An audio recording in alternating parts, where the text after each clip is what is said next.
मैं नौजवानों से गुजारिश करना चाहूंगा, खुदा के वास्ते माँ बाप को छोड़ के परदेश न जाना, इन्हें छोड़ करके दूरियां इख्तियार न करना। मैंने बूढ़े माँ बाप को कहते सुना के मौलवी दुआ कर बेटे का फोन आ जाए। मैंने कहा अब्बा जी किस लिए? कहा 6 महीने हो गए हैं, बेटे ने एक कॉल नहीं की है। मैं ये कहना चाहता हूँ आपसे, आप रोज बीवी को 2 मिनट बात करने के लिए कॉल करते हो, कम से कम हफ्ते में 1 दिन माँ बाप से बात कर लिया करो। तुम नहीं जानते हो बीवी तुम्हें जरूरत पे फोन करती है, माँ बाप तुम्हें मोहब्बत में फोन करेंगे। याद रखिएगा, औरत ने तब तुम्हें अपनाया है जब तुम जरूरत के लायक बने हो, और माँ बाप ने तब तुम्हें अपना लिया था जब तुम किसी लायक नहीं थे। जब तुम बिस्तर पे पेशाब करते थे तब माँ कहती थी मेरा चांद है। जब तुम चल नहीं सकते थे तब बाप कहता था मेरा शेर है। जब तुम्हारा कोई वजूद नहीं था बाप कहता था बुढ़ापे का सहारा है। जब तुम्हारी हैसियत नहीं थी बाप कहता था मेरे घर का राजा है। और तुम्हें खुदा का वास्ता, अगर तुम कमाने वाले नहीं होते बीवी तुमसे निकाह नहीं करती, तुम्हारे पैर टूटे होते,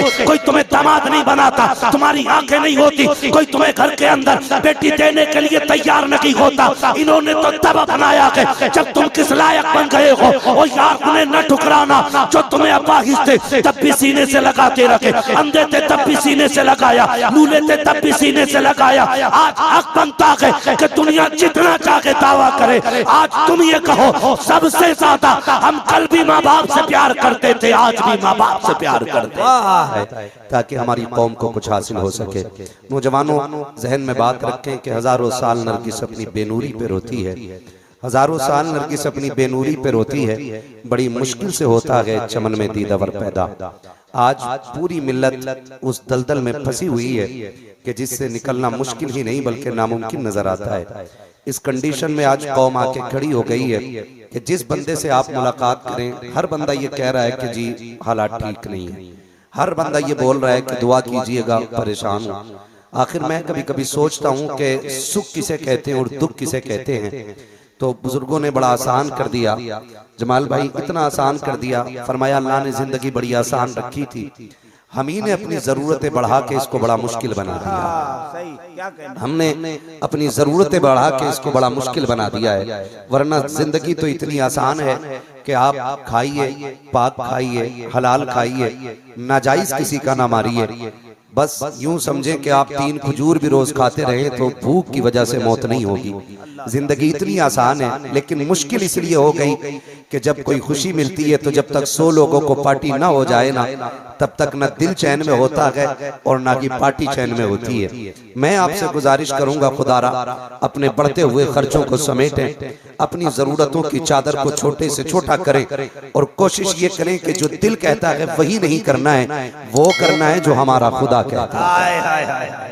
इंशाअल्लाह वो करना है जो हमारा खुदा कहता है। मैं कुर्सी से लेकर के जमीन पे बैठे हुए लोगों तक सभी से ये बात कहना चाहूंगा, मैं ये नहीं कहूंगा कि कुर्सी वाले अच्छे हैं या जमीन वाले अच्छे हैं। मौलाए कायनात मौला अली रज़ी अल्लाह तआला अन्हु फरमाते हैं लोगों जमीन पे बैठा करो, इसलिए कि जमीन पे बैठने वाला कभी गिरा नहीं करता।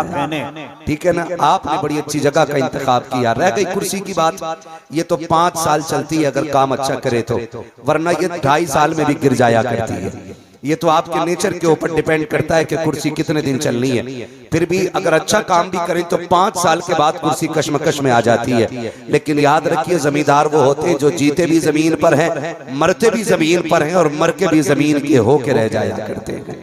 तो मैं मुबारकबाद पेश करता हूँ आपकी मोहब्बतों को। मैं आप सर्च करना चाहता हूँ कि जरूरतों को समेटिएगा और इतनी ख्वाहिशात जो बढ़ती जा रही हैं इन्हें छोटा कीजिएगा। मैं ये भी बता दूं कि अक्सर नौजवान प्रदेश जाते हैं, वतन छोड़ जाते हैं, कोई दुबई, कोई सऊदी, कोई कोयत, कोई ईरान, कोई इराक, इधर उधर जा रहे हैं। पूछो क्यों जा रहे हो? कहा मौलाना कमाने के लिए जा रहे हैं। मैंने कहा क्या हिंदुस्तान में रोटी नहीं मिलती? मैं समझता हूँ अगर रोजगार के हवाले से मुल्कों का अंदाजा लगाया जाए तो सबसे ज्यादा रोजगार हमारे मुल्क में नजर आता है। हमारे मुल्क में सबसे ज्यादा रोजगार है। फर्क यह है कि ये फिर दुबई और सऊदी और कोयत क्यों जा रहे हैं लोग? तो जरूरतें इनको नहीं लेके जा रही हैं, ख्वाहिशात इनको लेकर के जा रही हैं। जरूरत तो 2 रोटी में पूरी हो जाती है, लेकिन ख्वाहिशात जो है ना 50,000 1 लाख से भी पूरी नहीं होती है। तो आप ख्वाहिशात का गला घोटे, जरूरियात पे अमल करें। मैं एक नौजवान मुझे मिला एयरपोर्ट पे, उसने मुझे पहचान लिया और आके कहने लगा आप मुफ्ती साहब? मैंने कहा हाँ। कहने लगा दुआ कीजिएगा। मैंने कहा क्यों? कहा मैं परदेश जा रहा हूँ। मैंने कहा क्यों जा रहा है? उसने कहा जी परदेश जा रहा हूँ कुछ कमाने के लिए। मैंने कहा खुदा करे ये तेरा सफर आखिरी हो। और एक बार आके तू फिर न जा। वो मुंह देखने लगा, कहा मैंने दुआ कराई थी और आप आखिरी सफर कह रहे। मैंने कहा हाँ। उसने कहा क्यों? मैंने कहा तू नहीं जानता यार, तुझे ये खुशी है कि मैं परदेश जाऊंगा, मेरी गाड़ी होगी, मेरा बंगला होगा, मेरे ऐश के सामान होंगे, लेकिन उस बूढ़े माँ बाप से पूछ जिसे घर रोता हुआ छोड़ा है। उनकी सबसे बड़ी जरूरत तो तेरे चेहरे में थी, उनकी सारी खुशियां तेरे वजूद में थी। हमें क्या लगता है हम दुबई जाकर के 5 साल काट लेंगे और वापस आएंगे तो बंगले खड़े करेंगे, गाड़ियां तैयार करेंगे, लोग हमें सलाम करेंगे। तो अगर दौलत को आप मयार समझते हो इज्जत का तो धोखे में हो। इतना याद रखना, हुए नाम वर बेनिशां कैसे कैसे, जमीन खा गई आसमां कैसे कैसे, बड़े बड़े आज कब्रिस्तान में लेटे हुए हैं। मैं नौजवानों से गुजारिश करना चाहूंगा खुदा के वास्ते, माँ बाप को छोड़ के परदेश न जाना, इन्हें छोड़ करके दूरियां इख्तियार न करना। मैंने बूढ़े माँ बाप को कहते सुना है मौलवी दुआ कर बेटे का फोन आ जाए। मैंने कहा अब्बा जी किस लिए? कहा 6 महीने हो गए हैं, बेटे ने एक कॉल नहीं की है। मैं ये कहना चाहता हूँ आपसे, आप रोज बीवी को 2 मिनट बात करने के लिए कॉल करते हो, कम से कम हफ्ते में 1 दिन माँ बाप से बात कर लिया करो। तुम नहीं जानते हो बीवी तुम्हें जरूरत पे फोन करती है, माँ बाप तुम्हें मोहब्बत में फोन करेंगे। याद रखिएगा, औरत ने तब तुम्हें अपनाया है जब तुम जरूरत के लायक बने हो, और माँ बाप ने तब तुम्हें अपना लिया था जब तुम किसी लायक नहीं थे। जब तुम बिस्तर पे पेशाब करते थे तब माँ कहती थी मेरा चांद है। जब तुम चल नहीं सकते थे तब बाप कहता था मेरा शेर है। जब तुम्हारा कोई वजूद नहीं था बाप कहता था बुढ़ापे का सहारा है। जब तुम्हारी हैसियत नहीं थी बाप कहता था मेरे घर का राजा है। और तुम्हें खुदा का वास्ता, अगर तुम कमाने वाले नहीं होते बीवी तुमसे निकाह नहीं करती, तुम्हारे पैर टूटे होते, कोई तुम्हें दामाद नहीं बनाता, तुम्हारी आंखें नहीं होती, कोई तुम्हें घर के अंदर बेटी देने के लिए तैयार नहीं होता। इन्होंने तो तब अपनाया है जब तुम किस लायक बन गए हो। और यार उन्हें न ठुकराना जो तुम्हें अपाहिज थे तब भी सीने से लगाते रखे, अंधे थे तब भी सीने से लगाया, लूले थे तब भी सीने से लगाया। आज हक बनता है कि दुनिया जितना चाहे दावा करे, आज तुम ये कहो सबसे ज्यादा हम कल भी माँ बाप से प्यार करते थे, आज भी माँ बाप से प्यार करते। नारे तकबीर, नारे रिसालत, हस्मते वालिदैन। सुन रहे मेरी बात? बुरी लग रही है ना? जो बीवी के गुलाम है यकीनन उनका कलेजा फट रहा होगा। सुने और कान खोल के सुने। मैं ये नहीं कहता कि किसी की बेटी को ठोकरों में रखो। सुनो, बीवियां दिल में रखने के लिए होती हैं, सर पे रखने के लिए नहीं। क्या करने होती है? ये शादीशुदा क्यों नहीं बोल रहे? कुआरों से क्या मतलब इस बात का? बीवियां कहां रखने के लिए होती हैं? फिर कुआरे बोले, मैं चच्चा खड़ा कर दूंगा, 2 बार देख चुका हूं, फिर से मैं फिर देख के बोलता हूं, बीवी कहां रखने के लिए होती है और कहां नहीं रखना चाहिए? सर पे। हाँ हाँ, कहां नहीं रखना चाहिए? सर पे। लेकिन नौजवान ने बीवी दिल में नहीं रखी, सर पे रख ली। बहुत उम्दा। सर पे रख। एक बार बीवी कह देती हवेली बदल दो, कहता जैसे तुम कहो। लोग हवेली बदल देते क्यों? का माँ बाप की खांसी अच्छी नहीं लग रही। मैं तुम्हें खुदा की कसम खा के कहता हूं, तुम्हें क्या लगता है अगर तुम शहर जाके 100 रुपए या 500 रुपए कमा के ला रहे हो तो ये तुम्हारी मेहनत का नतीजा नहीं? बूढ़े माँ बाप जो घर में खांस रहे हैं ना, उनकी एक एक खांसी के सदके में अल्लाह तेरे घर में रहमतें नाज़िल फरमाए। और अगर यकीन ना हो ना, अलग करके देखो माँ बाप को, न टुकड़ों को तरस जाओ तो बात करना, सुकून नहीं मिलेगा। तकिए लगा के सोना पैसे के, आराम नहीं मिलेगा। माँ बाप कौन सी दौलत है, कभी समझा ही नहीं, समझा ही नहीं। मसला पूछ रहा, बीवी कह रही है माँ बाप को छोड़ दो, मौलवी साहब छोड़ दो। गैरत नहीं आ रही है मसला पूछते हुए? सुन, अगर बीवी ऐसी मिल जाए तो तुझसे कहे माँ बाप छोड़ दे, तो बीवी छोड़ देना, माँ बाप मत छोड़ना। इसलिए बीवी 1000 बार मिल जाएगी, माँ बाप एक बार मिल। माँ बाप एक बार मिला करते। और आपको अगर मेरी बातें कड़वी लग रही है ना, तो सुनो, मैं मिसाल देने लगा। मिसाल देने लगा नहीं, अब्बा की खांसी से बच्चों को तकलीफ होती, बीवी को पलटी आ जाती है, अब्बा खांसता है तो वो मन की बड़ी कच्ची है, मन की बड़ी कच्ची है। मैं कहता हूँ एक बात बता, तूने माँ के सीने पे बैठ के कपड़े गंदे किए थे, कभी माँ ने पलटी की? बोलो, क्या माँ का दिल नहीं था? बोल सकते हो तो बोलो, माँ का दिल नहीं था? खुदा की कसम वो गंदगी में लेटी रही तेरे और तुझे सीने पे लेटाया। आज उसकी कीमत क्या दे रहे हो? चलो खुद बेटा बिल्डिंग में रह रहा है, अब्बा छप्पर में डाल दिए तुमने, अब्बा छप्पर में डाल दिए। भूल गए हो तो याद दिला दो, अगर याद ना हो तो याद दिला दो। मैं जवानों की बात नहीं करता, मैं उनकी बात करता हूँ जिनके बाल सफेद हो गए। आज भी इनके आंखों में आंखें डाल के पूछो माँ की याद आती है? खुदा की कसम 90 साल का बुढ़ा रोने लग जाता है, 90 साल का बूढ़ा रोने लग जाता है। देख उसकी आंखों में झांक के क्यों रोया? वो कहता आज भी ऐसा लगता है जैसे दरवाजे पे माँ खड़े होकर इंतजार कर रही है। आज भी ऐसा लगता है कि माँ को मेरे लौटने का इंतजार है। और याद रखिएगा, मैं भी माँ बाप के हवाले से बात कर रहा हूं, जितना परेशान तुम्हारे लिए माँ बाप होते हैं ना, इनके बाद कोई तुम्हारे लिए परेशान नहीं होगा। बेशक बेशक, ये लिख लो मेरी बात, इनके बाद तुम्हारे लिए कोई परेशान नहीं होगा। तुम घर से निकलते हो ना रात को, अब्बा क्या कहता, कहां जा रहा है इतनी रात को? कहता चुप रहो, मैं कोई पागल थोड़ी हूं जो मुझे कोई कुत्ता बिल्ली उठा के ले जाएगा, मैं भी जवान हूं। ये कह के तुम बाप को चुप करा देते हो। फिर दोस्तों के साथ बैठ करके 1-1 बजे तक तुम होटलों में वक्त जाया करते हो, 12-12 बजे तक चौक में बैठ करके दोस्तों के साथ ठट्टे उड़ाते हो। तुम्हें पता है जब तक तुम नहीं आते हो माँ बाप की आंख में नींद नहीं आया करती है। और जब तुम रात के 1 बजे आते हो, बाप गुस्से में पूछता है अब तक कहाँ थे? कहता कुत्ते की तरह ना भौंका करो, और तुम्हें खुदा का वास्ता इनके सामने ऊंचे लहजों में बात ना किया करो। माँ कहती तेरे खाने के इंतजार में जाग रही थी, अब तक क्यों नहीं आया?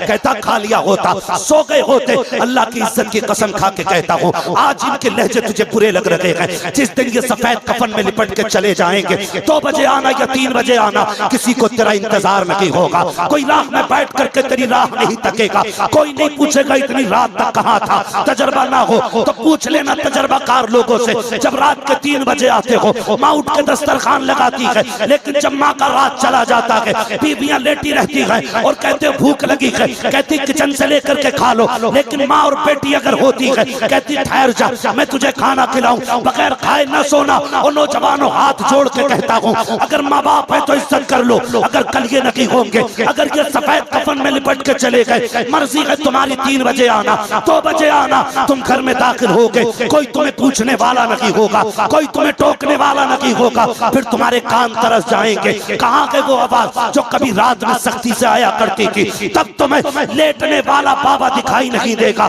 सिर्फ चारपाई नजर आएगी। तुम्हें दीवार से लगी हुई पकड़ के चलने वाली लाठी तो दिखाई देगी, लेकिन पकड़ने वाला बाबा नहीं होगा। फिर सारी दौलत हाथ में लेके फिरना और कहना कोई बाप ला दे, कोई माँ ला दे। अल्लाह की इज्जत की कसम, सारी दौलत लेकर भी कोई तुम्हें माँ बाप नहीं दे सकता है, इसलिए कि दौलत मेहनत से मिलती है, माँ बाप खुदा की रहमत से मिला करता है। नारे तकबीर, नारे रिसालत, उलमाए अहले सुन्नत।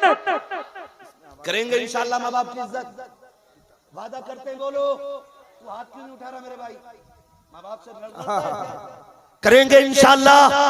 और याद रखो जन्नत उन्हें मिलेगी जिससे माँ बाप राजी होंगे। बेशक बेशक, तेरे चिल्लों का एतबार फिर कुछ नहीं होना है, तेरे सजदों का भरोसा फिर कुछ नहीं रह जाएगा अगर माँ बाप की नाराजी तेरे दामन में है। महबूब अलैहिस्सलाम है, एक देहाती शख्स आया और हुजूर की खिदमत में हाजिर हो गया। मेरे नबी ने फरमाया कहां से आए हो? कहा फलां गांव से।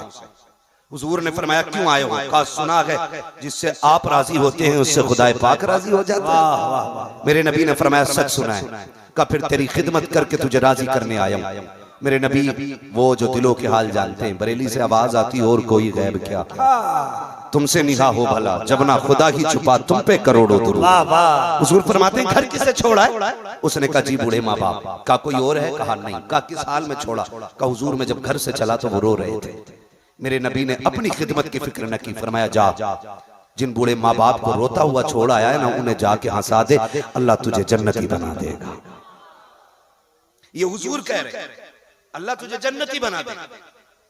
और माफ कीजिएगा बेटे 6-6 उम्रें कर रहे हैं और माँ को दवा दिलाने तक का वक्त नहीं है, बाप का इलाज करने के लिए पैसा नहीं, और कह रहा तीसरा उम्र है मेरा, चौथा उम्र है। अगर माँ बाप को तड़पता हुआ छोड़ के जाओगे अल्लाह को 1 उम्रे की जरूरत नहीं, तुम्हारे सारी इबादतें मुंह पे मारी जाएंगी। इसलिए माँ बाप ने फरमाया गया कयामत का दिन होगा, अमल तोले जा रहे होंगे, एक बंदे का अमल तोलेगा तो नामे अमाल में एक भी गुनाह नहीं होगा। क्या नहीं होगा? समझ पा रहे हैं ना मेरी उर्दू आप लोग? ये खाली मुंह देखने बैठे, समझ रहे हैं? खास करके आगे वाले लोग मेरा समझते हैं। एक भी गुनाह नहीं होगा, एक भी गुनाह नहीं होगा। बड़ा खुश होगा बंदा, लो जी जन्नती हो गए। इतने में आवाज आएगी, ठहरो अभी हिसाब मुकम्मल नहीं हुआ। एक छोटी सी पर्ची गिरेगी गुनाहों के पल्ले में, और वो एक ही होगी। वो एक पर्ची इतनी भारी होगी कि इसकी सारी नेकियां कम पड़ जाएगी। हुक्म होगा फरिश्तों इसे जहन्नम में डाल दो। पूछेगा मालिक मैंने पूरी जिंदगी तेरी नाफरमानी नहीं की और अब भी मैं तेरे फैसले पर राजी हूं, लेकिन इतना बता दे इस पर्ची में क्या लिखा है?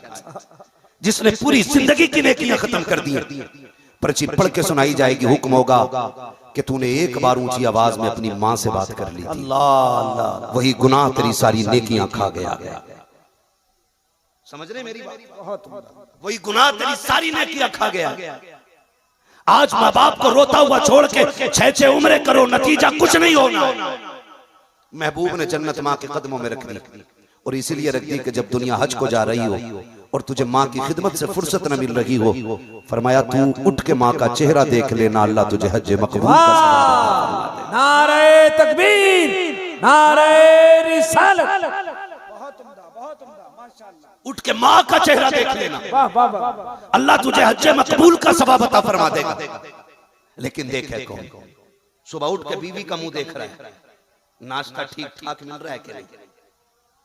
और अगर नाश्ता जरा सा गड़बड़ है, कह रहा कई दिन हो गए तुम्हें लेके नहीं गया हूं, आज शॉपिंग के लिए चलना है। सारे गुण मालूम है इसे बीवी को पटाने के। का संडे है कल चलेंगे, उसने कहा बड़ी खुश, उसने नाश्ता करा दिया। बीवी को जानते हो राजी करना, माँ बाप को राजी करना नहीं आता। कह रहा जी अब्बा बहुत गुस्से के तेज हैं। आए हैं काशाना नबुव्वत पर, यानी शहजादी कायनात के दरवाजे पे आए, दस्तक दी है। अंदर से इमाम हुसैन तशरीफ लाते हैं। कहते हैं शहजादे आप आए थे? कहा जी आया तो था। कहा आप वापस क्यों चले आए? कहा आप जरूरी काम में मसरूफ थे, मैं इसलिए चला आया ताकि आप अपने काम से फारिग हो जाए। हजरत उमर ने कहा था शहजादे दूसरों के लिए पाबंदी है, आपके लिए कोई पाबंदी नहीं थी, आप तो अंदर आ सकते थे। आपको जब भी कभी आना पड़े, कोई काम पड़ जाए, ज़हरा के बेटे आपको कभी इजाजत लेने की जरूरत नहीं है। दुनिया के लिए पाबंदी हो सकती है, अली के बेटों के लिए कोई पाबंदी नहीं है। जब चाहे आप अंदर आ सकते हैं। अल्लाह अकबर इतना कहते कहते हजरत उमर ने पगड़ी उतारी है और उतार के हाथ में लेके कहा था शहजादे अहले बैत क्या है? ये हमें सहाबा ने बताया। किसने बताया? अहले बैत की इज्जत क्या है, ये हुजूर के सहाबा ने बताई। मैं चंद बातें बता के आगे बढ़ूं। मस्जिद से मौलाए कायनात शेर खुदा हैदर कर्रार, वो शख्सियत जिसकी तलवार चलती थी तो आवाज आती थी शाह मर्दा, शेर यज़दा, कुव्वते परवरदिगार, ला फता इल्ला अली, ला सैफा इल्ला जुल्फ़िकार, वो हैदर कर्रार मस्जिद से निकले। साथ में अबू बकर सिद्दीक भी निकले। अबू बकर सिद्दीक खलीफा है, अमीरुल मोमिनीन है, जिनकी अफजलियत का खुतबा हर जुमे को मस्जिद में पढ़ा जाता है और कहा जाता अफजलुल बशरी बादल अंबिया बित्तहक़ीक़ अमीरुल मोमिनीन अबू बकर सिद्दीक। ये हर जुमे को पढ़ा जाता है कि नहीं? बोले पढ़ा जाता है कि हर जुमे को? ठीक है ना? ये अलग बात है कुछ खुराफाती ऐसे पैदा हो गए कि खुतबा बदलने की कोशिश कर रहे हैं और चाहते हैं कि खुतबे से अबू बकर सिद्दीक का नाम निकल जाए। लेकिन याद रखिएगा अबू बकर वो है जो जवानी का भी यार है, हुजूर के सफर का भी यार है, हुजूर के हजर का भी यार है, हुजूर के गार का भी यार है, हुजूर के मजार का भी यार है। इसलिए अबू बकर सिद्दीक को छोड़ा नहीं जा सकता है। बहुत तवज्जो से मेरी बात सुनिएगा, अगर एक बात भी इधर से उधर हो गई ना तो शायद पूरी तकरीर समझ में ना आए। मस्जिद से निकले नमाज पढ़ के, सामने इमाम हसन खेल रहे हैं, अली भी है, अबू बकर भी है। ये अफवाह फैलाई गई कि आपस में लड़ते थे। मस्जिद से निकले, हजरत अबू बकर सिद्दीक ने इमाम हसन को उठा के कंधे पे बैठा लिया और फरमाने लगे अली बेटा तेरा है लेकिन चेहरा नबी से मिलता है। ये सुन के हजरत अली मुस्कुरा रहे हैं। और यार गौर करें, जब बंदा कंधे पे आता है तो पैर कहां आते हैं? बोलो, सीने पे आएंगे ना। अबू बकर कौन है? अमीरुल मोमिनीन, खलीफा वक्त, मोमिनों के बादशाह। इमाम हसन कंधे पे, पैर कहां? बोलो जोर से, पैर कहां? किसी ने कहा अमीरुल मोमिनीन, आप मोमिनों के बादशाह हैं, आप मोमिनों के हाकिम हैं, बच्चे को कंधे पे लेकर टहल रहे हैं। मुस्कुरा के कहा, नादान तू नहीं देख रहा है मैंने किसको कंधे पे उठा के रखा है? फरमाया ये वो है जिनको मैंने नबी के कंधे पे बैठे हुए देखा है। ये इज्जत किसने सिखाई? हजरत अबू बकर सिद्दीक। अब बात करें हजरत उमर फारूक आजम की। ज्यादा झगड़ा इन्हीं दोनों से करते हैं ना लोग। कहते हैं जी अबू बकर उमर ने हक मारा है, लेकिन जानते उमर कौन है? उमर वो है जो आधी दुनिया का बादशाह है। 22 लाख मुरब्बा मील का मालिक है उमर, आधी दुनिया का बादशाह। किसी मुल्क के सफीर से बड़ी जरूरी बात अंदर बैठ के हो रही है, और बेटे से कह दे रहे बेटा अंदर कोई नहीं आना चाहिए, यहां तक कि तुम भी नहीं आ सकते। अमीरुल मोमिनीन अपने बेटे को रोक दे रहे। कोई जरूरत पड़ी, इमाम हुसैन आ गए, दरवाजे पे हजरत उमर के बेटे खड़े। कहा उमर किधर है? अमीरुल मोमिनीन कहा अंदर है। कहा तुम यहां क्यों खड़े हो? उन्होंने बता दिया कि मुझे अंदर जाने की इजाजत नहीं। कहा क्यों? कहा कोई जरूरी बात हो रही है। तो कहने लगे ठीक है फिर मैं भी अंदर नहीं जाता। हजरत उमर के बेटे ने कहा आप तो जा सकते हैं ना, आपको मना नहीं किया। कहने लगे कोई बात नहीं, जब बेटे को जाने की इजाजत नहीं, हो सकता बड़ी जरूरी बात हो, कोई बात नहीं, जोहर में मस्जिद में मुलाकात हो जाएगी। बहुत गौर से सुनिएगा। ये कह के इमाम हुसैन लौट आए। अब हजरत उमर बाहर निकले, लंबी और गहरी सांस लेके कहते बेटे कोई आया था? लंबी सांस लेके कहते बेटे कोई आया था? कहा अब्बा जी हाँ, आपको कैसे पता? कहा खुशबू बता रही है नबी के चमन का कोई फूल आके गया है, खुशबू बता रही है। भाई प्लीज मेहरबानी करें, तवज्जो है सारे लोगों को। मैं इस तरह का मिजाज नहीं रखता हूं गुफ्तगू करने का, डिस्टर्ब ना करें। जिसे जाना एक बार उठ जाए, जिसे नहीं जाना वो बैठा रहे। बात भी करनी है यहाँ तो बिल्कुल ना करें। तवज्जो है सारे लोगों को। कहने लगे लगता है कोई शहजादा आके गया।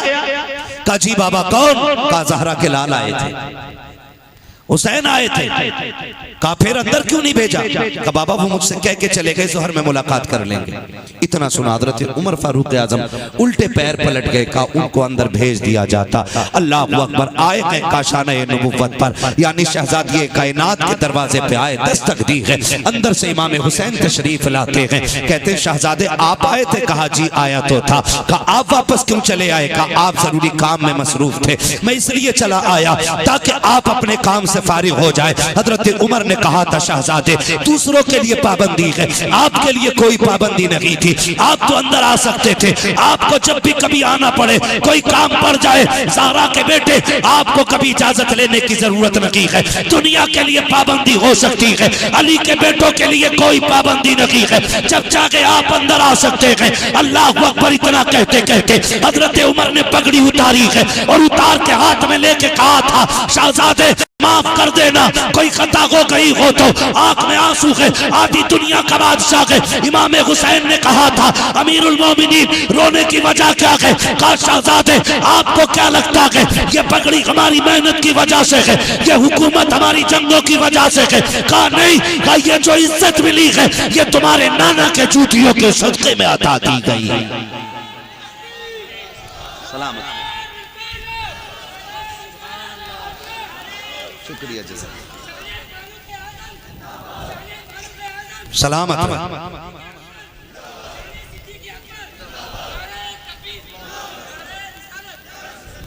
हम हुजूर के हर यार से प्यार करते हैं क्योंकि इन्होंने हुजूर की आल से प्यार करना सिखाया है।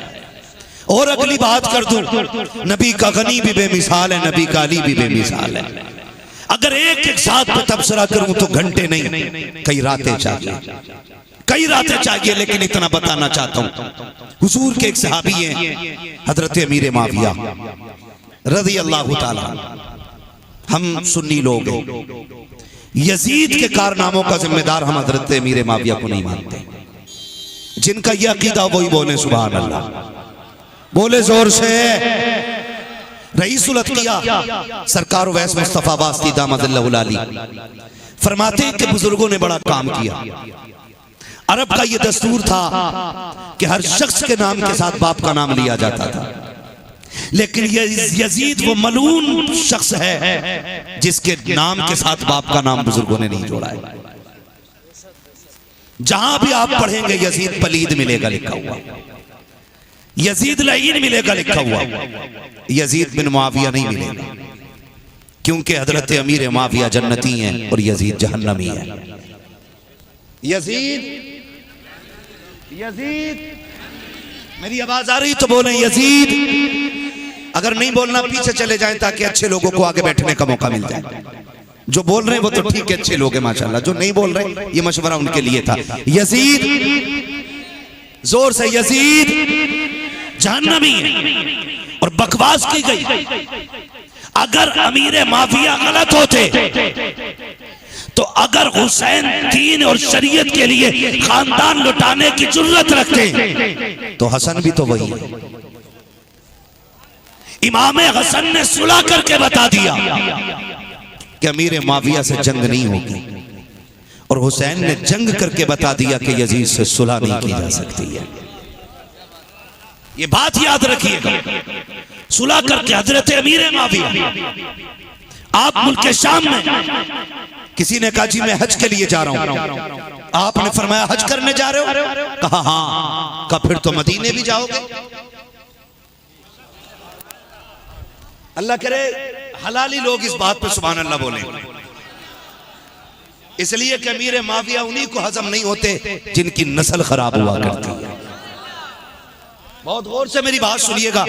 मैं हिंदुस्तान के कोने कोने में डट के बोलता हूं, आज तो फिर भी अपने इलाके में बोल रहा हूं, तो यहां डर के कब बात करने का मतलब ही क्या? रामपुर हो, मुरादाबाद हो, बरेली हो, ये तो मेरा अपना इलाका है। हाँ, दुनिया के जिस कोने में भी जाता हूं खुल के बात करता हूं, इसलिए कि हमारे पास चोरी का दीन नहीं, इमाम अहमद रजा की तिजोरी का दीन है। हम छुपा के बात नहीं करते, छाप के करते। हमने हुसैन को सिर्फ ये जाना कि हुसैन जवान हुए करबला में आ गए, नहीं, हुसैन वो है जिसने 25 साल मस्जिद नबवी में बैठ करके हुजूर की हदीसें पढ़ाई है। ये भी किरदार मेरे हुसैन का। कितने साल? 25 साल। आज जिस जमीन को जन्नत की क्यारी कहा जाता है, आज जहां 2 रकात पढ़ने पर बंदा फख्र महसूस करता है, उस जमीन पे 25 साल बैठ के मेरे हुसैन ने हुजूर की हदीसें पढ़ाई है। कितने साल? 25 साल। अगर 10 साल हिफ्ज की दरसगाह कोई संभाल लेता है तो कहता जी मैं कामयाब उस्ताद हूं। अगर 10 साल दरस निजामी कोई पढ़ा दे कहता मैं अच्छा काबिल उस्ताद हूं। अगर मंतिक कोई 10 साल पढ़ा ले अपने आप को मंतिकी कहलाता है। अगर फलसफा 10 साल पढ़ा ले फलसफी कहलाता है। साइंस पढ़ाने वाला 10 साल में अपने आप को साइंटिस्ट कहने लग जाता है। हुसैन तेरी अजमत को सलाम, तू तो वो है जिसने जन्नत की क्यारी में बैठ करके 25 साल तक हुजूर की हदीसें पढ़ाई है। अब खुदा की कसम हुसैन वो है जो जन्नत में बैठ करके जन्नत की बातें बताता रहा है। फिर हम क्यों ना कहें तेरी नस्ल पाक में है। बंद हो गया कोई साउंड आपका? तू है ने नूर तेरा, सब घराना नूर का। मैं हज़रत अमीर माविया के हवाले से बात कर रहा हूं। ये बात याद हो गई ना सबको? रियाजुल जन्ना नाम सुना है? रियाजुल जन्ना ये वो है जिसे मेरे नबी ने फरमाया कि मेरे हुजरे और मेरे मिंबर के बीच की जितनी जगह ये सारी जन्नत की क्यारी है। ये जन्नत की क्यारी है। 25 साल मेरा हुसैन उसमें बैठ के पढ़ाता रहा। मुझे तो गैरत आती, आज भी लोग वहाबियों के चाय मार देते। हाँ, गलत नहीं कह रहा हूं, रिश्ते भी कर दे रहे हैं। कह रहे हैं ऐसा लड़का ठीक ठाक था, इतनी लड़की दे दे। शर्म कर भाई, गैरत कर। रोटी के बगैर 60 साल कट जाएंगे, लेकिन जन्नत के बगैर आखिरत कटने वाली नहीं है। इन यजीदियों कुत्तों का आज भी फतवा यह है, माज़ अल्लाह अगर हुसैन करबला से जिंदा भी लौट आते तो उनका कत्ल किया जाना वाजिब था। इन वहाबियों का आज भी ये फतवा है। और हम इनमें चाय भी पी रहे हैं, नाश्ते भी कर रहे हैं। क्या हो गया, हाथ ही तो मिला लिया था। दुरंगी छोड़ दे एक रंग हो जा, सरासर मोम हो जा या सरासर संग हो जा, यकदरगीर वो कमगीर। 25 साल मेरा हुसैन बैठ करके रियाजुल जन्ना में पढ़ाता रहा है। हजरत अमीर माविया अपने मसनद हुकूमत पे बैठे, किसी ने पूछा, हजरत अमीर माविया से कहा मैं मदीने मक्के जा रहा हूं हज करने के लिए। कहने लगे फिर तो मदीने भी जाओगे? कहा हाँ। कहा फिर हुजूर के रोजे पे भी जाओगे? कहा जी। कहा फिर सुने, एक काम मेरा भी कर देना। कहा क्या काम आपका? कहा जब मस्जिद नबवी जाओ ना तो देखना रियाजुल जन्ना में एक हसीन नौजवान बैठा होगा, वह हुजूर की हदीस से पढ़ाता होगा। कहा तुम जाना, पहले 2 जानू बैठना। ये हजरत अमीर माविया कह रहे हैं, 2 जानू बैठना और गर्दन झुकाना, लहजे को नीचा करना, अदब से मेरा सलाम कहना और सलाम कह के कहना कि आप मेरे लिए दुआ फरमा दें। अमीर माविया ने जब इतना कहा तो उसने कहा वो कौन है? कहा वो अली के शहजादे हुसैन है।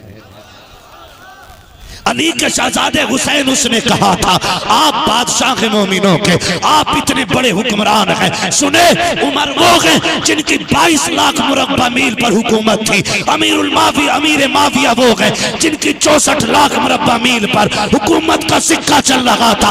उसने कहा था इतने बड़े साम्राज्य का मालिक एक नौजवान से बख्शिश की दुआ और ईमान पर खात्मे की इल्तिजा कर रहा है। बात समझ में नहीं आई। अमीर माविया ने कहा था ज़बान को ताला लगा, जितना मैं जानता हूं उतना तू नहीं जानता। तू जिसे नौजवान कह रहा है मैंने उसे मुस्तफा के कंधे पे सवारी खाते देखा है।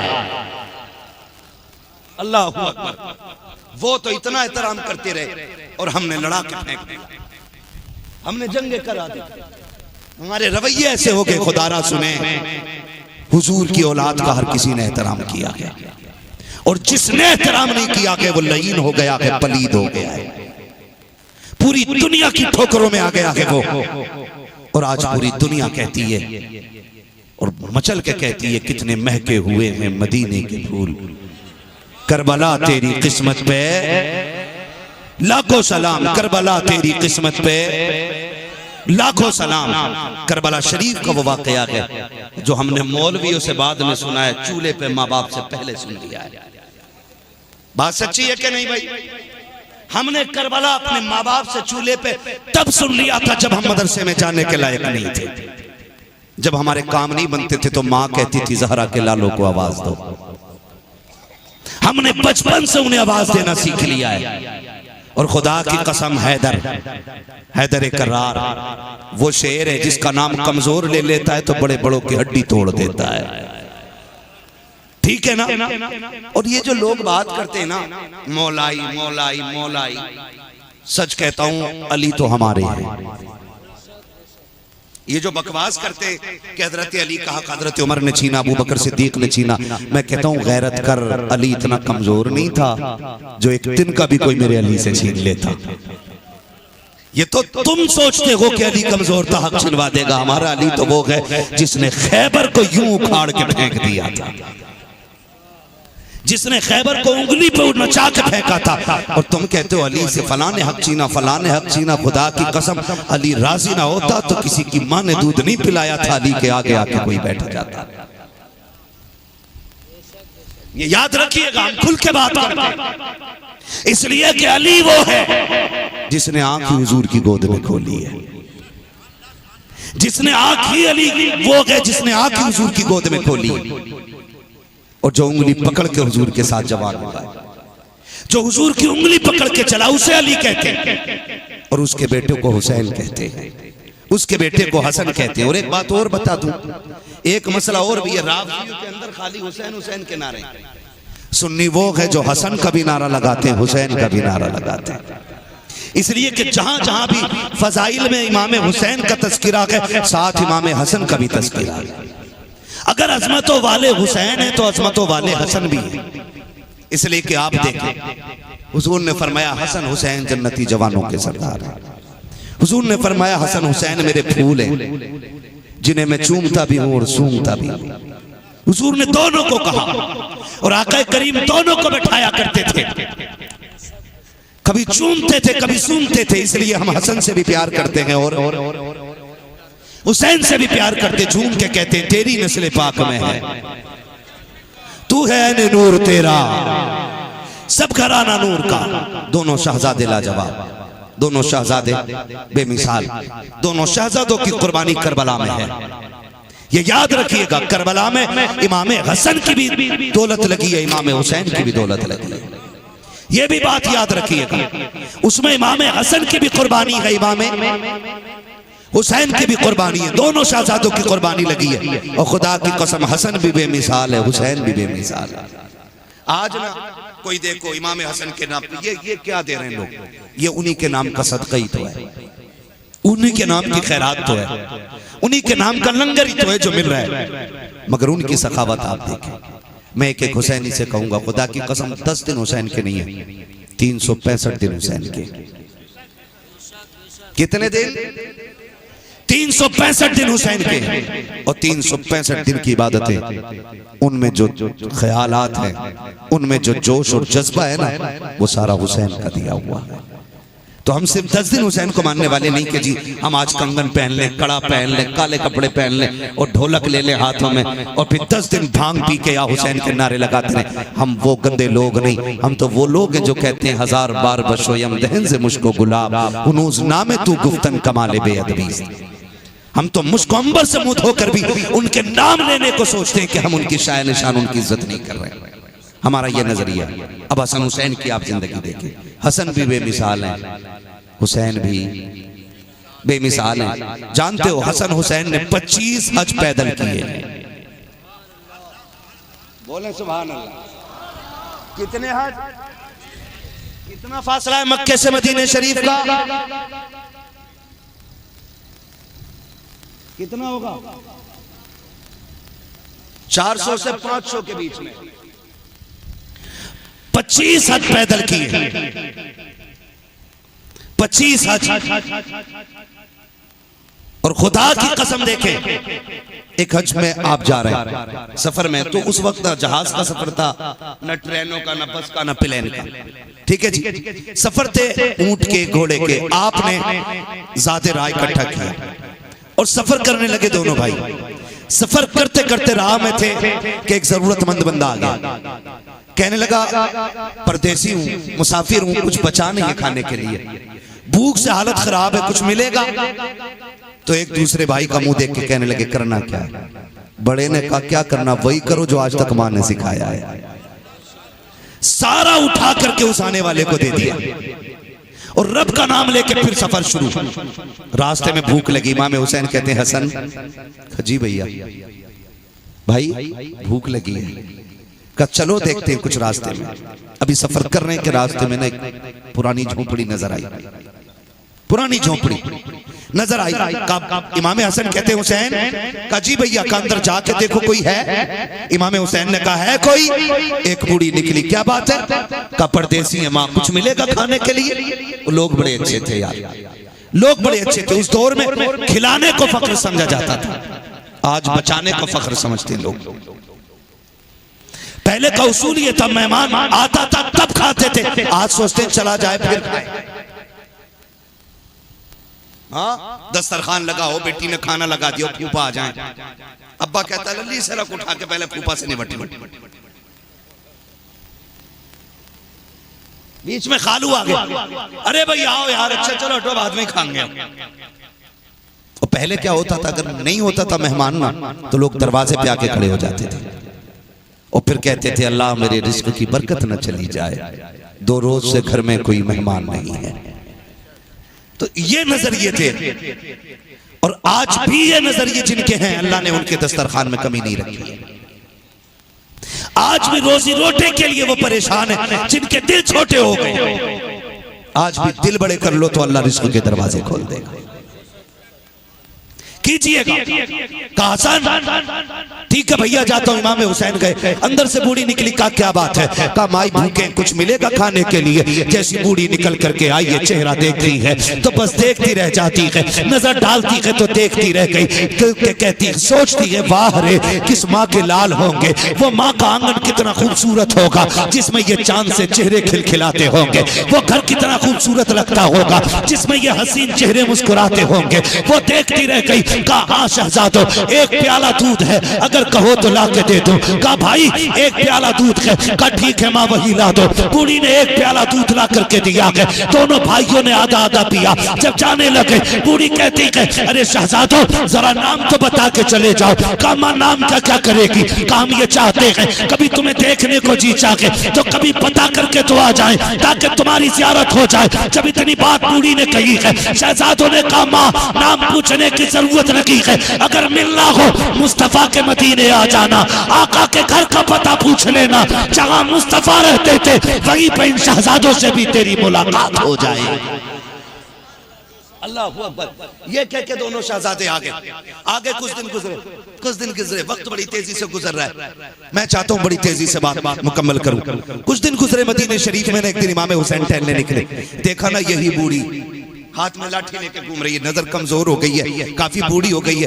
उसने हजरत को नहीं पहचाना, लेकिन मेरे इमाम ने पहचान लिया। और कहने लगे अम्मा मेरी मेहमान नहीं बन जाती? उसने नजर उठा के देखा, कौन है बेटे? कहा ये ना पूछ कौन हूं, बता मेहमान बनेगी? तेरी मेहरबानी अगर तू मेरे घर 3 दिन रुक जाए। बूढ़ी ने कहा कोई बात नहीं, परदेस है मेरे लिए, भी रुक जाती हूँ। आई 3 दिन इमाम हुसैन के घर रही। मेरे इमाम ने डट के खिदमत की। जब 3 दिन बाद जाने लगी फरमाया माँ ठहरना, 1000 दिरहम दिए।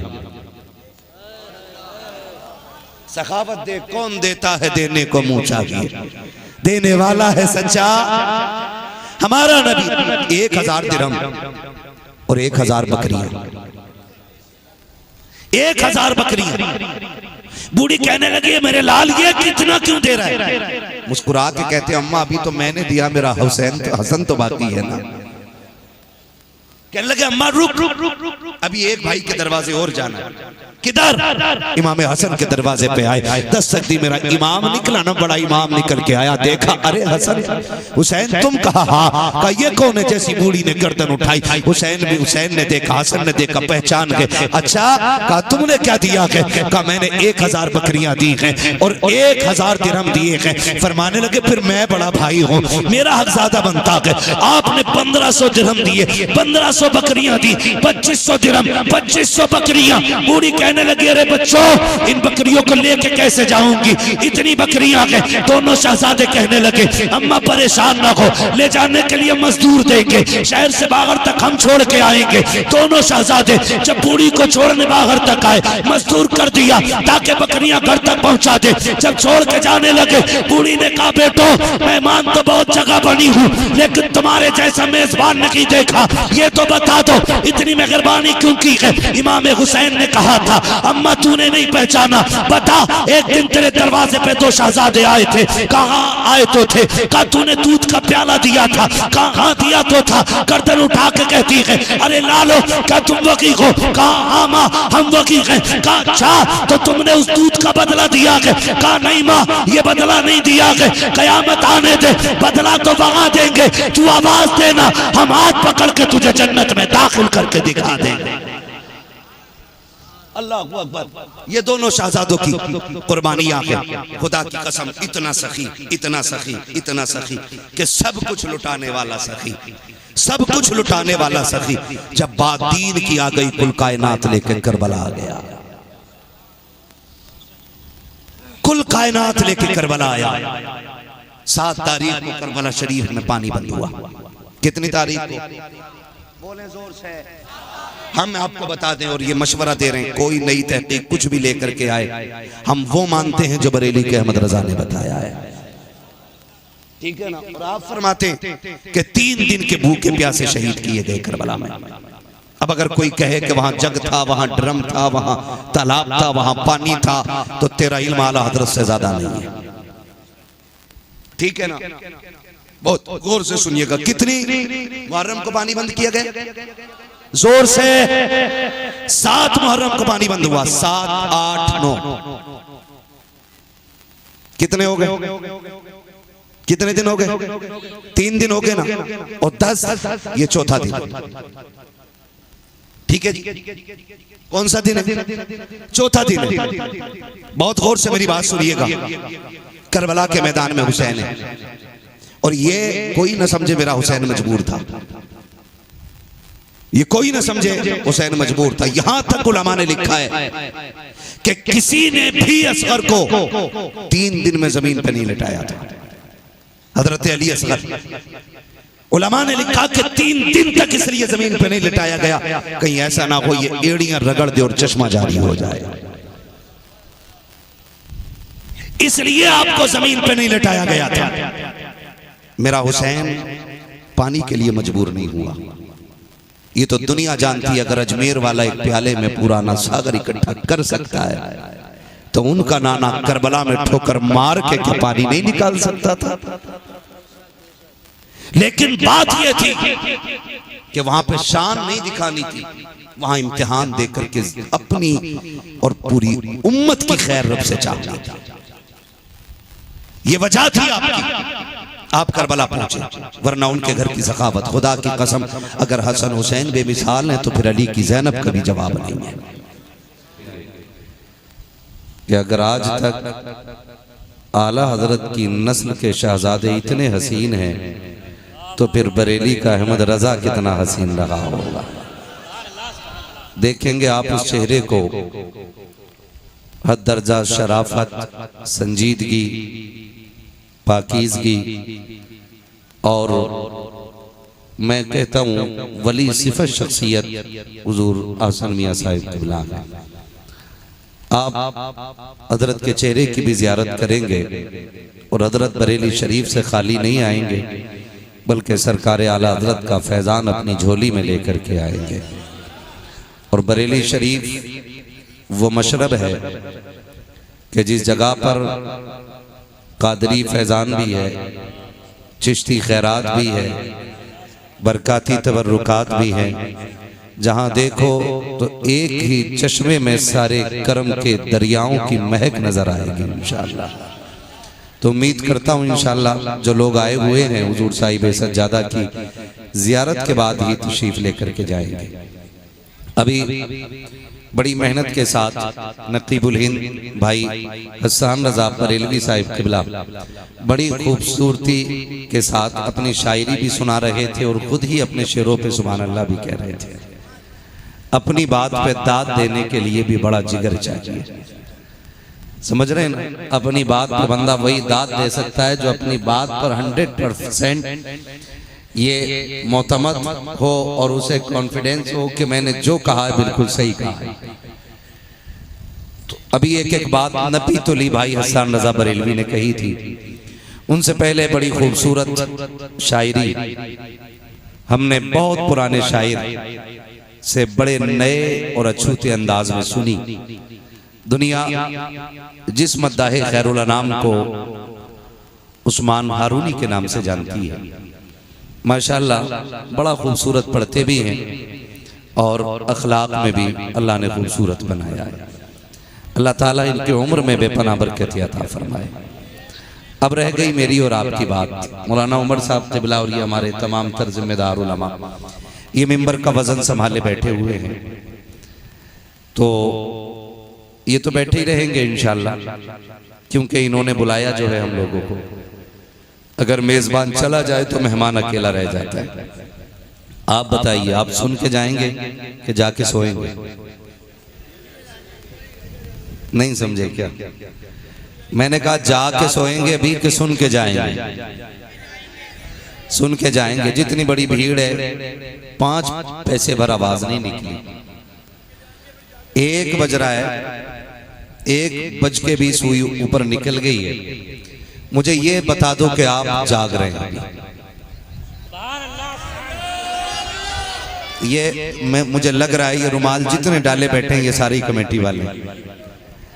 असल में हमारी कौम ये सोचती है कि चंदा भी यही करें, इंतज़ाम भी यही करें, तारीखें भी मौलवियों की यही लें, उन्हें रिसीव करने भी यही जाएं, उन्हें खाना भी यही खिलाएं, उन्हें मिंबर पे भी यही लेके आएं, उनकी बातों पे सुभान अल्लाह भी यही कहें और जाते टाइम उन्हें नजराना भी यही दें। बाकी हम तो सुभान अल्लाह कहने के लिए भी तैयार नहीं है। यही गुमान लेके बैठे हैं ना। अगर ये नजरिया आपका हो तो एक बात ज़हन नशीन कर लें, मिलेगी जन्नत पिएगा कौसर, उसी को महशर में चैन होगा, नमाज उसकी कबूल होगी कि जिसके दिल में हुसैन होगा। जो नहीं बोला मैं नहीं समझता हूं कि वो आया क्यों है। चुप रहने वाले बंदे का तो घर चला जाना बेहतर था, इसलिए कि ये मेरी महफिल नहीं है, ज़हरा के लालों की महफिल है। और याद रखिएगा, महबूब की महफिल को महबूब सजाते हैं, आते हैं वही जिनको सरकार बुलाते हैं। मैं किसी कंजूस से दाद लेना नहीं चाहता और ना मुझे किसी बखील तबीयत के बंदे से सुभान अल्लाह की उम्मीद है। मैं उस सखी की महफिल में आके बैठ गया हूँ जिसकी चौखट से आज तक कोई खाली लौटाया ही नहीं गया है। और मेरा इमाम कहता है कौन देता है देने को मुंह चाहिए। ये इधर मोहल्ले वाले नाराज हैं, भाई कुर्सी इधर इसलिए पड़ गई कि बीच में ये बंदा आ रहा है। आप ये ना सोचे मौलवी उन्हीं का ही है ना। कहो तो आधा घंटा इधर बोल लें, आधा घंटा उधर बोल लें, सलाम बीच में खड़े होकर पढ़ लेंगे। क्या राय आप लोगों की? देखिए मैं आपको बता दूं, मैं देखूं न देखूं, उमर भाई देखें न देखें, उस्मान भाई देखें न देखें, ये उलमा पहचाने या न पहचाने, जिन शहजादों की महफिल में बैठे हो ना, उनकी माँ ज़हरा भी देख रही है, उनके बाबा हैदर कर्रार भी देख रहे हैं। तो आप मुझे दिखाने के लिए कतई न बोलें, मुझे सुनाने के लिए भी बिल्कुल न बोलें। कोशिश ये करें नजफ में हैदर कर्रार राजी हो जाएं, मदीने में अहमद मुख्तार राजी हो जाए। ठीक है ना। अब उम्मीद है इंशाअल्लाह आप लोग दिल थोड़ा नहीं करेंगे, ठीक है ना। आधे मौलवी आपकी तरफ है, आधे मौलवी इधर है, वरना लगाया तो सभी के लिए पिंडाल है ना। क्या राय आप लोगों की? जलसा सभी का है कि खाली कमेटी वालों का है? जोर से बोलो। ये पीछे वाले हाथ क्यों नहीं उठा रहे, दूसरे की जेब में डाले बैठे हैं क्या? ये भी बड़ा मसला है। जेबों का ख्याल रखो भाई, और हाथ देख भाल के नीचे डाला करो। जज्बात में नारे तकबीर अल्लाह हुआ किधर भी जा सकता है, उससे कोई मसला नहीं। बहरहाल आपसे मेरी गुजारिश है, मुझे सच्ची सच्ची बताएं, जलसा सिर्फ कमेटी वालों का है कि सबका है? जो बोल गए अल्लाह उन्हें ज़हरा के लालों का सदका अता करे, और जो नहीं बोले गए अल्लाह उनकी ज़बान में बोलने की ताकत अता करे। हम बद्दुआ तो कर नहीं सकते, इसलिए कि नबी ने दुआएं मांगी उम्मत के लिए, फिर उम्मती को क्या हक पहुंचता वो किसी के लिए बद्दुआ करे। मैं आपको सच बता दूं ना, घर में एक फंक्शन करना होता ना, बेटे का अकीका, और मेहमान आते हैं 25-30, पूरा परिवार बेहोश होने लग जाता है। एक अकीके के अंदर 25-30 मेहमानों को लेकर के ना पूरा परिवार चक्कर काटने लग जाता है। मैं कहता हूं मुबारकबाद दो इन कमेटी वालों को जिन्होंने 25-30 नहीं हजारों के बैठने का इंतजाम किया, और इतना खूबसूरत इंतजाम किया है कि किसी को कोई शिकायत नहीं। मैं तो देख रहा हूं कि बीच बीच में कई कूलर लगे हुए पीछे तक, बड़ा अच्छा इंतजाम कमेटी वालों ने किया है, कई सारे कूलर लगे हुए हैं। अगर फिर भी बंदा सुभान अल्लाह ना बोले ना, तो फिर उससे बड़ा बेगैरत कौन हो सकता है? इतना अच्छा इंतजाम। और जबकि मैं जानता हूं हम रोज जलसे करते हैं, लेकिन अल्लाह का शुक्र है, मैं ऑन द रिकॉर्ड ये बात बोल रहा हूं, 10 साल हो गए आज तक मैंने बिना उज़्र शरीक के कोई जलसा नहीं छोड़ा है। आज तक मैंने किसी जलसे वाले को धोखा नहीं दिया। जहां भी ये बात होती है कि जी वादा करके आया ही नहीं, सच ये होता है कि बीच का बंदा हाथ मार जाता है, तारीख हुई नहीं होती है और वो पैसा लेके खा जाता है, फिर कहते थे जी वो आए नहीं। मैंने आज तक एक भी जलसा, क्यों आज तक मैंने, पहली बात तो ये कि हुजूर ने फरमाया मोमिन जब वादा करता है तो पूरा करता है, और दूसरी बात ये है कि ये जो जलसा हुआ है ना, टेंट कब लगा आपके यहाँ? बोले क्या नाम है गांव का? रामपुरा भूपत नगर। इस रामपुरे के कितने लोग इधर हाथ उठा के बता दें। जी हैं, सलामत रहे, सलामत रहे भाई, जीत गए। अब हाथ नीचे कर ले माशाल्लाह। तो अब बताएंगे ना पिंडाल कब लगा है? कल लगा है। मौलवी कब आए? सलाम कब होना है? अभी थोड़ी देर बाद सलाम हो जाएगा। जलसे की उम्र कितनी है? बोले एक रात की, या जब से पिंडाल लगा तब से? नहीं, जलसे की उम्र तब से होती है जब से तारीख मुकर्रर की जाती है। कब से होती है? जब से तारीख मुकर्रर की जाती है तब से जलसा शुरू हो जाता है। अगर कराने वाले जलसे को तारीख मुकर्रर कर देते ना तो एक लोड आता है साथ कि भाई तारीख हो गई है, जलसा कराना है। एक ये भी फिक्र है कौन आएगा कौन नहीं आएगा। फिर ये भी फिक्र रहती है इंतजाम किधर करना है। फिर ये भी रहता है कि बैठाना किधर है। एक डर ये भी रहता बारिश ना हो जाए, बारिश ना हो जाए, इतनी मेहनत की है बारिश ना हो जाए। ये सारी फिक्रें लगी रहती हैं। सिर्फ एक चोट नहीं है उस्मान भाई, सबसे बड़ी चोट ये होती है कि जो चंदा देते हैं वो तो बिस्मिल्लाह पढ़ के दे देते हैं, और जो नहीं देते इतने बड़े हरामखोर होते हैं, कहते हैं पिछले साल का जो खाया था वो हिसाब दो। ये हर जलसे की कहानी है। ये सबसे बड़ी चोट होती है। बोले जी पिछले साल के जलसे का हिसाब दो। मैं कहता हूं कमेटी वालों, जब भी कोई हिसाब मांगे ना उससे कहना जितना खर्चा हो सारा दे, पिछला हिसाब हम देने तैयार हैं। मैं जानता हूं, और हम पलटते नहीं बेजान किताबों के वरक, हम वो पढ़ते हैं जो चेहरों पे लिखा होता है। ये बात सीधी सी है कि जो देता है ना जनतों में, जलसे में, मदरसे में, मस्जिद में पैसा, वो कभी हिसाब की बात नहीं करता। और जिसे देना नहीं होता है ना वो पूरी काबिलियत दिखा के कहता पिछले साल खा गए थे, उसका हिसाब नहीं हुआ। मैं आपसे ये कहूंगा कमेटी वालों, अगर कोई आपकी टांग खींचे तो दिल थोड़ा ना करना, इसलिए कि हमें अजर जो है ना दुनिया वालों से नहीं मदीने वाले से लेना है। क्या राय है आपकी, किससे लेना है? अच्छा, कितने लोग इस बात के साथ इनके जलसे होते रहने चाहिए? जरा हाथ उठा के बता दें। अब देखो किसका नहीं उठा हाथ, उसका नाम याद कर लो, कल रजिस्टर चेक करना, पैसे ही नहीं दिए। अब भी इसलिए बैठा होगा, देखें मौलवी क्या बोल के जाएगा। सुन भाई, बात सीधी सी है। मौलवी अपने बाप की नहीं, रसूल पाक की बात करने के लिए आया है। अपने बाप की नहीं, रसूल पाक की बात करने के लिए आया हूं। वरना सच्ची सी बात है यार, कमेटी वाले हैं सारे यहीं पर हैं, सारे कमेटी वाले भाई सारे हैं। अच्छा, खड़े हो सकते हैं आप अपनी अपनी जगह, खड़े हो सकते हैं। इधर मुंह कर लेंगे, इधर मुंह कर लेंगे, इधर इधर मुंह दिखा भाई, घूम जा भाई, पूरा गर्दन घुमा रहा है खाली। देख लिया आपने कमेटी वाले। मेरा एक सवाल आपसे है कि इन लोगों ने मदरसा जलसे का चंदा भी किया होगा। अब आप बैठ जाइए, मेहरबानी आपकी, बैठ जाइए। किया होगा चंदा इन्होंने? नहीं बोले, चंदा किया कि नहीं? होगा कि तुम्हारे घर नहीं गए लेने? यकीनी तौर पे इन्होंने चंदा किया होगा।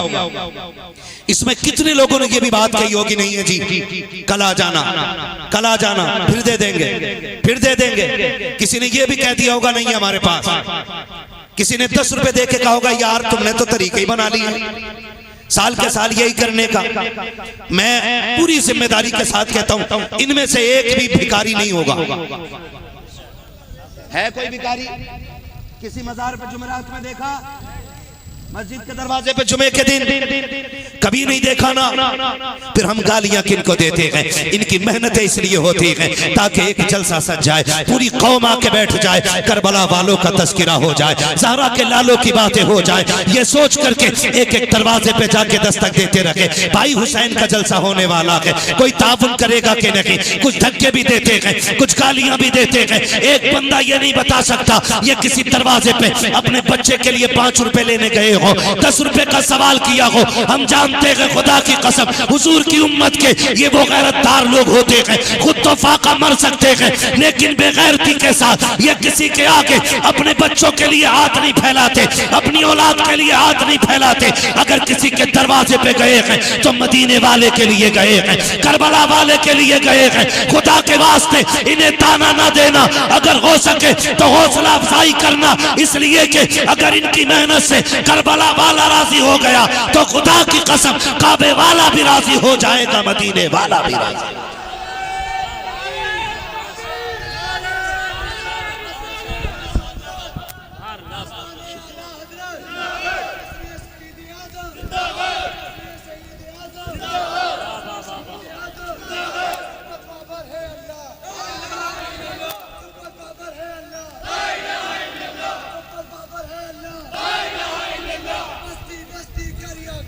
ताजुल शरीयत तवज्जो है सारे लोगों की। ये जलसे कराया गया, जरूरी नहीं है हम आए या और कोई नाम ची आए, नहीं, जलसा तो होना ही चाहिए, होना चाहिए। इसलिए कि फरमाया गया जो इन महफिलों में आके बैठ जाता है खुदा उसके सारे गुनाह माफ फरमा दिया करता है।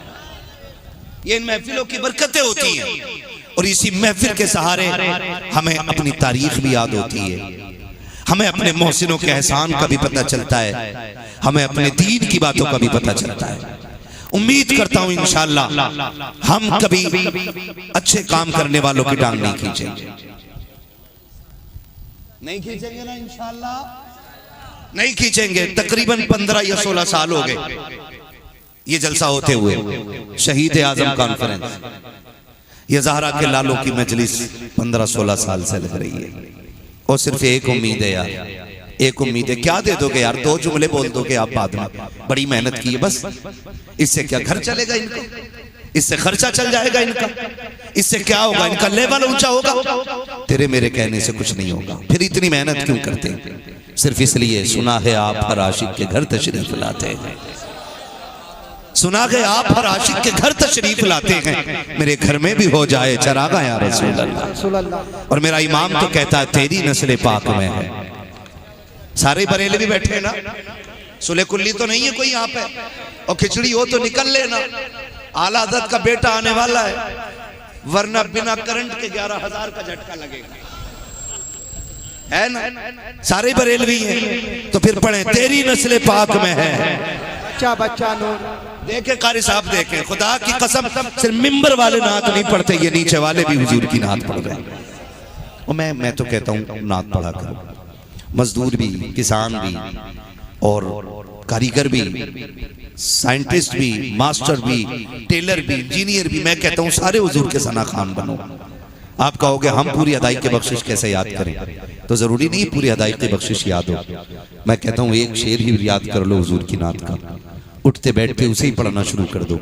खुदा की कसम उम्मीद है जब कयामत में हसन बुलाए जाएंगे तो साथ में बरेली के अहमद रजा खान भी बुलाए जाएंगे, और जब बरेली के अहमद रजा खान आएंगे तो फिर उन मुस्तफ़ा के सारे सना खान चले आएंगे। आप सोच रहे होंगे लो जी एक शेर पढ़ के ये तो कहाँ ले जा रहा है।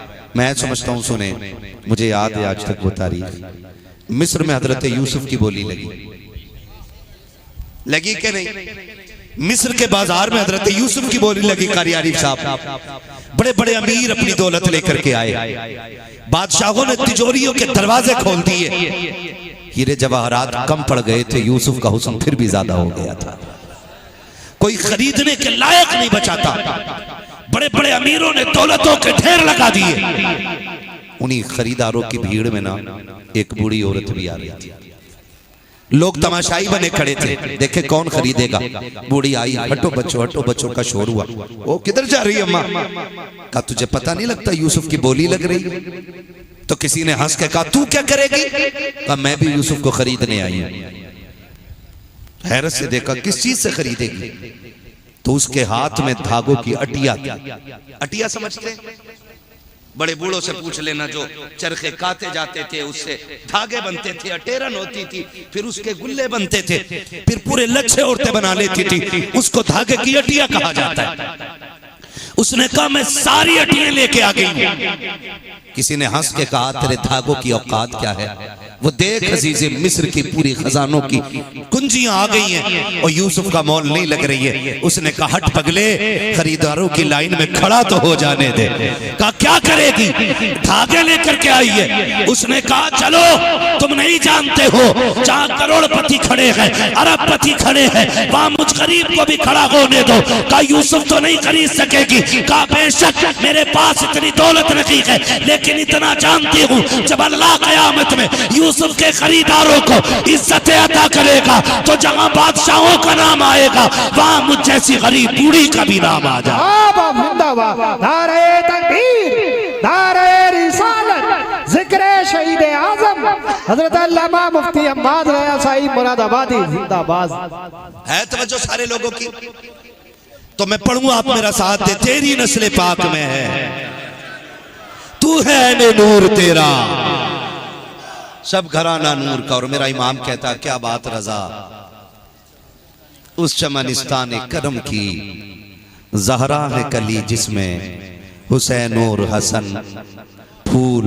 हम आशिकों का वजीफा है जो बीमारियां दवाओं से न जाती हों और वबाई बीमारियां बन गई हो ना, तो दरवाजे पे लिख के लगा दो ली खमसतुन उत्फी बिहा हर्रल वबा इल हातिमा अल मुस्तफा वल मुर्तवा वबनाहुमा वल फातिमा। अगर ये दरवाजे पे लिख के लगा दो तो बलाएं दरवाजे से लौट जाया करती है।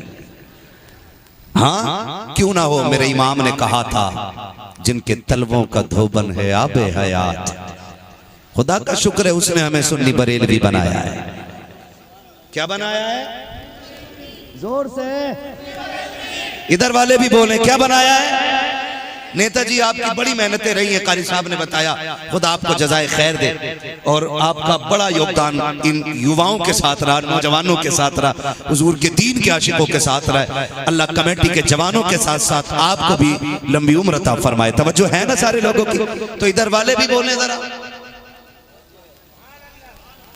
ओ दिल थोड़ा न करो यार। शुक्र है अल्लाह ने हमें सुन्नी बरेलवी बनाया है, सुन्नी बरेलवी बनाया है। आला हजरत का एहसान है हमारे ऊपर। हवा इतनी खतरनाक चल रही है, कुछ लोग अहले बैत की आड़ में सहाबा को गाली दे रहे हैं, कुछ सहाबा की आड़ में अहले बैत की शान में गुस्ताखी कर रहे हैं। सलाम हो मेरी इमाम तेरी तुरबत पे, तूने 100 साल पहले हमारा अकीदा बचा दिया और ऐलान करके बता दिया अहले सुन्नत का है बेड़ा पास पार असहाबे हुजूर नज्म है और नाव है इतरत रसूलुल्लाह की। गोया आला हज़रत ने बता दिया हम सहाबा को भी मानते हैं और अहले बैत को भी मानने वाले हैं। एक हाथ में सहाबा का दामन है और एक हाथ में अहले बैत का दामन है। ना हम हुजूर के सहाबा को छोड़ेंगे और ना ही जोर से ना ही अहले बैत को छोड़ेंगे। हमारी एक आंख सहाबा है और एक आंख अहले बैत है। अगर किसी की एक फूट जाए उसे क्या कहते हैं? जोर से बोलो। जिसकी दोनों फूट जाए उसे अंधा। ना हम अंधे हैं ना हम, हाँ अल्लाह ने हमें ये तौफीक बख्शी है। हमारी एक आंख सहाबा है और एक आंख अहले बैत है। हम अहले बैत से भी प्यार करते हैं और सहाबा से भी प्यार करते हैं। वजह क्या है? वजह यह है कि हमने दोनों को हुजूर की वजह से माना है। किसकी वजह से? दोनों को हुजूर की वजह से माना है। सहाबा इसलिए मोहतरम है क्योंकि वो हुजूर के सहाबा हैं, और अहले बैत भी इसलिए मोहतरम है क्योंकि वो हुजूर के अहले बैत है। जब दोनों ही हुजूर की वजह से मोहतरम है तो हम दोनों को मानते हैं। हुजूर का हर सहाबी जन्नती है, बोले सुभान अल्लाह। नबी का अबू बकर भी बोले जन्नती, नबी का अबू बकर, नबी का उमर, नबी का गनी, नबी का अली, हुजूर के सारे सहाबा जन्नती और हम सारे सहाबा को मानते। ठीक है ना? क्यों? अब एक बात सुन लें।